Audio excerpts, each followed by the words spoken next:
Hello my dear students, Srishti classes में आपका स्वागत है। देखिए, हम लोग ये पढ़ रहे हैं कक्षा 10 का ये भौतिक विज्ञान है, जिसमें आज हम बात करेंगे अवतल दर्पण की। आपने इससे पहले पढ़ा, आपने गोलीय दर्पण क्या होते हैं, गोलीय दर्पण के प्रकार पढ़ा। गोलीय दर्पण के प्रकार आपके दो प्रकार के होते हैं, एक होता है अवतल दर्पण, दूसरा होता है उत्तल दर्पण। अवतल दर्पण को हम अभिसारी दर्पण भी कहते हैं, कैनकेव मिरर भी कहा जाता है। और उत्तल दर्पण को हम अपसारी दर्पण भी कहते हैं, जिसे कहा जाता है अपसारी दर्पण, जिसको हम कैनवेक्स मिरर कहते हैं। तो इसमें आज हम लोग बात करेंगे अवतल दर्पण की। अवतल दर्पण किसे कहते हैं, अवतल दर्पण का उपयोग क्या होता है, और अवतल दर्पण के द्वारा प्रतिबिंब कैसा बनता है, इसमें हम बात करेंगे। देखिए, अवतल दर्पण किसे कहते हैं। कहा जाता है कि यदि किसी पृष्ठ के, ये आपका पृष्ठ है, ये पृष्ठ हो गया, ये अवतल दर्पण का पृष्ठ है, जिसके हम उभरे हुए पृष्ठ पर कलई कर देते हैं। उभरे हुए पृष्ठ पर कलई कर देंगे तो दबा हुआ पृष्ठ परावर्तक हो जाता है, उसे कहते हैं अवतल दर्पण। ये उभरे हुए पृष्ठ को हमने कलई कर दिया, और कलई कर देने के बाद ये दबा हुआ पृष्ठ परावर्तक हो जाता है, इसे ही कहा जाता है अवतल दर्पण। तो अवतल दर्पण में जब प्रकाश की किरण आती है और तल से टकराने के पश्चात क्या जाती है, परावर्तित तो हो जाती है। ये जो प्रकाश की किरण आती है, इसे हम आपतित किरण कहते हैं, और जो तल से टकराने के बाद जाती है, उसे हम परावर्तित किरण कहते हैं। तो यह आपका परावर्तक तल हो गया, और इसके बीच में एक खींचा गया अभिलंब, ठीक है। और इसे जब प्रकाश की किरणों को ये इकट्ठा करती है, तो इसे ही कहते हैं अभिसारी दर्पण। इसे ही क्या कहा जाता है, अभिसारी दर्पण कहा जाता है। तो अब इसकी परिभाषित देखिए, हमने डायग्राम खींचा, डायग्राम में कह दिया कि किसी पृष्ठ के उभरे हुए भाग को कलई कर देते हैं तो दबा हुआ भाग परावर्तक हो जाता है, उसे हम कहते हैं अवतल दर्पण या अभिसारी दर्पण कहा जाता है।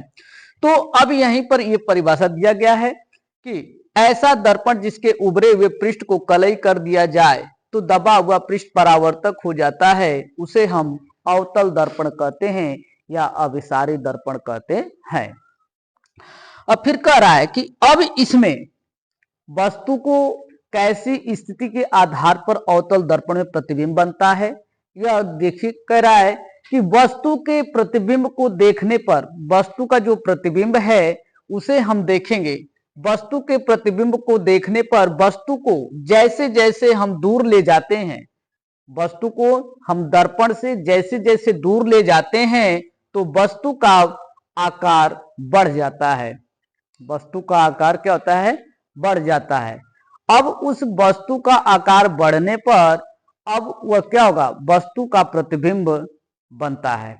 वस्तु का प्रतिबिंब कैसा बनेगा, उल्टा बनेगा, और वस्तु से बड़ा बनता है, वस्तु से बड़ा बनता है, ठीक है। तो अब यह दर्पण की स्थिति के आधार पर, वस्तु की स्थिति के आधार पर बताया गया है।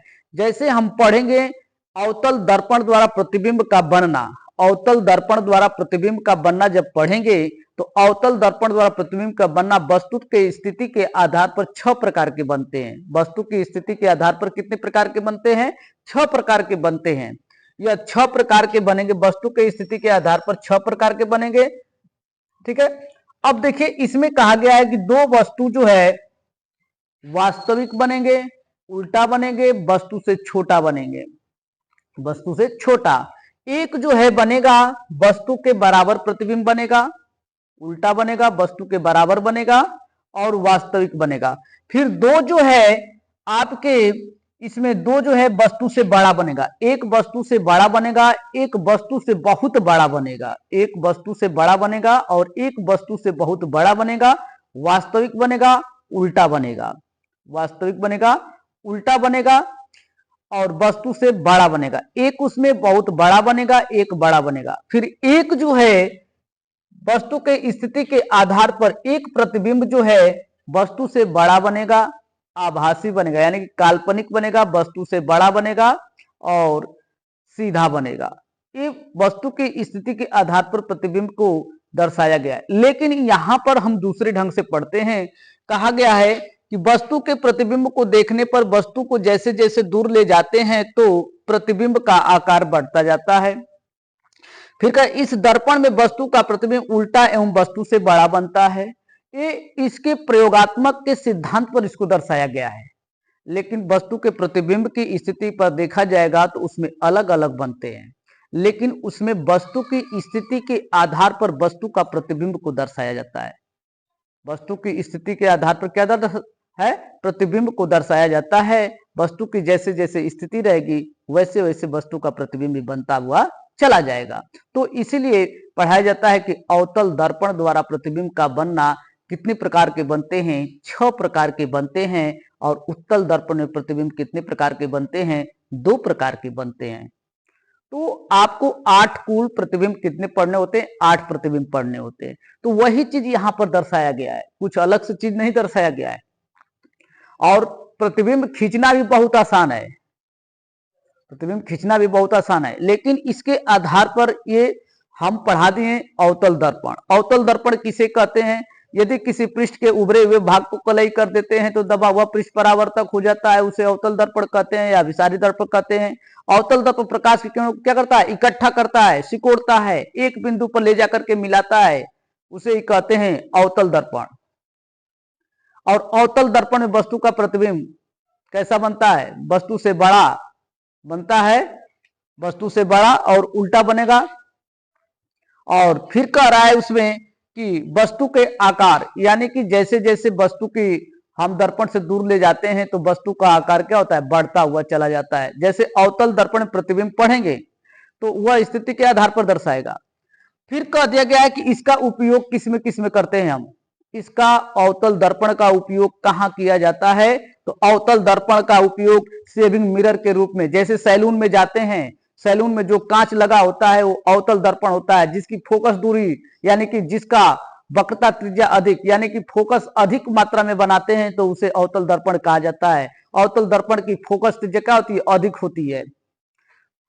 फिर सर्च लाइट तथा गाड़ियों के हेडलाइटों में, जो गाड़ी होती है, मोटरसाइकिल है, उसकी हेडलाइट जो लगती है, बसों कारों जितने भी हैं, उसके आगे वाली जो फोकस लाइट लगी होती है वो सभी किसके दर्पण होते हैं, अवतल दर्पण का उपयोग किया जाता है उसमें। फिर इसके बाद टेबल लैंपों में, जो टेबल लैंप होता है, जो रेस्टोरेंटों में, बड़े बड़े रेस्टोरेंटों में टेबल लैंप लगे होते हैं, उसमें जो है अवतल दर्पण का उपयोग होता है, उसमें अवतल दर्पण का प्रयोग किया जाता है। फिर सोलर कुकर के परावर्तन में, जो सोलर कुकर होता है उसमें प्रकाश को परावर्तन करने के लिए उसमें अवतल दर्पण का उपयोग किया जाता है। जैसे घरों में, आजकल के गांव में भी चाहे शहर में भी जो घर बन रहे हैं 2 मंजिला 3 मंजिला, देखेंगे तो उसमें एक कांच लगा होता है जो प्रकाश की क्या करता है, रोशनी को अपनी तरफ आकर्षित करके नीचे घरों में क्या करता है, उजाला करता है, क्या करता है, उजाला करता है। उसी तरह से कहा गया है सोलर कुकर के परावर्तन में, सोलर कुकर भी होता है जो प्रकाश को अपवर्तित परावर्तित करके अपने भोजन का निर्माण करता है। वैसे कुकर आ गए हैं आपके। फिर कह रहा है कि दांत कान व गला रोगों का पता लगाने के लिए, यानी कि उसको देखने के लिए डॉक्टरों द्वारा उपयोग किए जाते हैं अवतल दर्पण। जो छोटी छोटी वस्तु को क्या करेगा, बड़ा दिखाई देता है, उसमें अवतल दर्पण होता है। जो बड़ा क्या बड़ा दिखाई देता है, अवतल दर्पण होता है।